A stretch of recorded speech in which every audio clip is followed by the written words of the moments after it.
Habang buong mundo ay apektado dito sa China-originated pandemic, mukhang yung China mismo ay nag-expand ng kanyang wings, if not claws, across the South China Sea and West Philippine Sea, having contained the epidemic at home.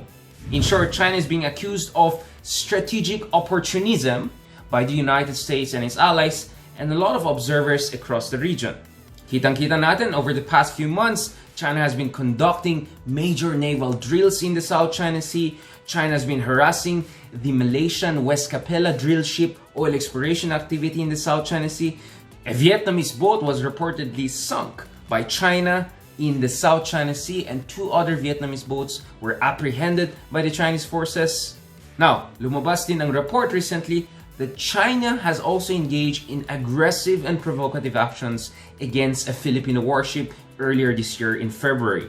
Ang BRP Conrado Yap, our first modern corvette, apparently faced provocation and intimidation by a Chinese warship nung papunta siya sa Rizal Reef or yung Commodore Reef dyan sa Kalayaan Group of Islands.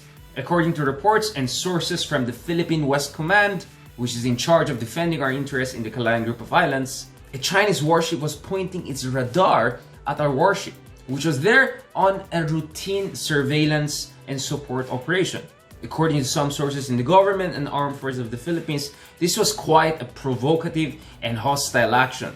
In response over Twitter, the Department of Foreign Secretary Teodoro Locsin Jr. said that we filed our own diplomatic protests because these actions were, quote, both violations of international law and Philippine sovereignty. In fact, the National Task Force on the West Philippine Sea, led by National Security Advisor General Esperon, convened recently in order to discuss this issue. Our Defense Secretary Delfin Lorenzana has admitted that this could have been quite a provocative action, but it should not raise concern of potential confrontation at wala namang kinalaman ito dun sa mga medical assistance at equipment na pinaprovide ng China sa atin. But for many Filipinos, the worry is that as we rely more and more on Chinese medical assistance, baka naman China will ask us to be much more acquiescent or tahimik lang tayo dyan sa West Philippine Sea. That is why it's very important for the Duterte administration, our top officials, to always make the red lines clear. And we have to remind the Chinese that just because they're providing us masks and test kits, by the way, to deal with the very pandemic that came from China, we are not gonna forget about our own interests and territorial integrity and sovereign rights in the West Philippine Sea. Ako po si Richard Haydarian. Stand with us. Stand for truth.